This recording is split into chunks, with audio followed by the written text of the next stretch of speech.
Harry Kane's last gasp miss against Ghana just detonated the England dressing room. And what happened next has left the squad fractured less than 2 weeks before the World Cup opener. It wasn't just a missed chance. It wasn't frustration in the moment. It wasn't the cameras catching a stray comment. This is serious.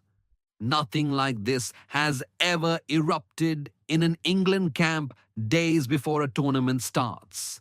And there's a detail the FA still hasn't confirmed publicly about what was said between Kane and Thomas Tuchel after that final whistle. And the worst hasn't even come to light yet. Over the next few minutes, you'll understand exactly what happened in that dressing room and why this changes everything for England's chances in the United States. When a confrontation like this explodes between your captain and your manager 10 days before your opening fixture, it's not just a problem. It's a crisis. The dressing room is already fractured. The coaching staff is caught between two sides, and Jude Bellingham, who's been the tactical center of Tuchel's system, is reportedly caught between loyalty to Kane and obedience to his manager. Behind the scenes, this is worse than it looks on the surface. It all started during the second half of that warm-up match. According to sources close to the camp, Tuchel had made a deliberate tactical decision to rotate Kane off the pitch to assess Ollie Watkins in the number 9 role. Kane, who scored more than 60 goals for England and is the all-time record goal scorer, was brought back for the final 20 minutes. But individuals in the technical area reportedly described it as a test rather than a show of faith. That's when the tension started building. Then came the moment that broke everything.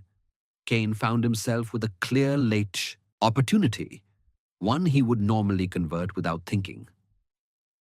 The chance fell to him in the dying moments. He missed. The silence in the stadium was immediate. But that silence was nothing compared to what came next. Minutes after the final whistle, according to accounts from people in the dressing room, Kane approached Tuchel near the manager's technical area. Sources close to the squad assure us that Kane questioned why he'd been substituted in a warm-up match less than 2 weeks before the opening fixture. Tuchel reportedly responded that rotation was necessary, that the team needed to see alternatives, that no player was above tactical decisions. But that's when it escalated. Kane allegedly suggested that Tuchel's willingness to experiment with his role undermined the captain's authority and sent the wrong message to the squad heading into the tournament. Other players reported hearing raised voices. Declan Rice looked away. Jordan Pickford exchanged a glance with someone across the room. Then came the gesture that changed everything. Kane reportedly stepped back and shook his head in what several teammates interpreted as a direct challenge to Tuchel's authority. The dressing room fell completely silent. Nobody intervened. Nobody said a word. But to understand why this moment exploded, you need to know what came before. This didn't start yesterday. Tuchel's relationship with Kane had been cordial but untested. This was the manager's first tournament with England, and his reputation from PSG and Chelsea was crystal clear. He benches star players when the system demands it, and he doesn't compromise on tactical discipline. In the weeks leading up to Ghana, sources suggested Kane felt sidelined in some strategic discussions, that Tuchel was building the team around Bellingham's creativity rather than Kane's traditional number 9 role. At the same time, Ollie Watkins had impressed in training sessions, leading to media speculation about whether Kane's position was actually secure heading into the World Cup. Kane, now in his mid-30s and aware this could be his last tournament, was reportedly sensitive to any signal that his role was diminishing. The Ghana match was supposed to be a routine confidence builder. Instead, it became a trial. And hold on, because the most controversial detail I've saved until now, Sources claim that during the exchange, one senior player reportedly moved to intervene, but another stopped them. That tells you everything about the factional lines forming inside that squad. On one side, you have Kane's camp, a captain defending his automatic status, arguing that switching him mid-tournament preparation sends chaos through the ranks and that tactical experiments belong in club football, not in World Cup warm-ups. On the other side, you have Tuchel's position, a new manager establishing that tactical decisions are non-negotiable and that no player, not even the captain, is above rotation. And in the middle, you have the silent majority. Bellingham is caught between both.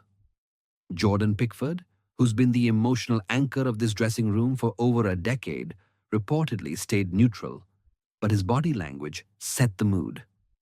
Serious, concerned. Declan Rice, who captains Arsenal domestically and is one of the most respected voices in the squad, said nothing publicly, but his silence spoke volumes. The reactions immediately split into warring camps. Social media exploded within hours. Older England supporters rallied behind Kane, arguing he's earned the right to play and that a new manager experimenting with your captain in a warm-up is reckless. Younger fans countered that Tuchel's modern approach is exactly what England needs and that no player should be above squad discipline.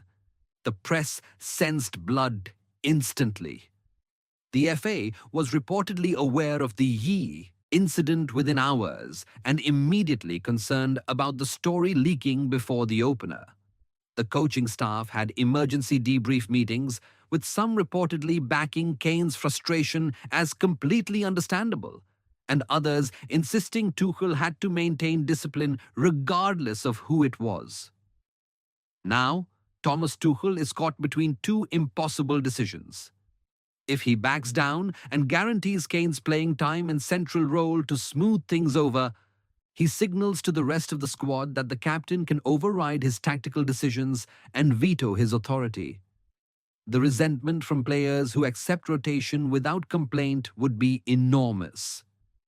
But if Tuchel holds firm and benches Kane or limits his minutes to prove a point, he risks fracturing morale before the tournament starts, potentially alienating his most experienced striker and facing a media firestorm about whether a new manager is mishandling his biggest asset at the worst possible moment. And the clock is ticking. The team sheet for the opening fixture is the moment of truth, less than 10 days away. Every training session now will be scrutinized. Kane's minutes are a live story. Any public comment from either Kane or Tuchel will be dissected for weeks. What makes this even more serious is that there's reportedly audio of the exchange on a training ground recording device. If that leaked, it would be the definitive record of what was actually said and by whom. And it could turn this whole situation upside down depending on what's on it. The weight of this moment is immense. England's attacking shape and morale in the opening match will be scrutinized for signs of tension.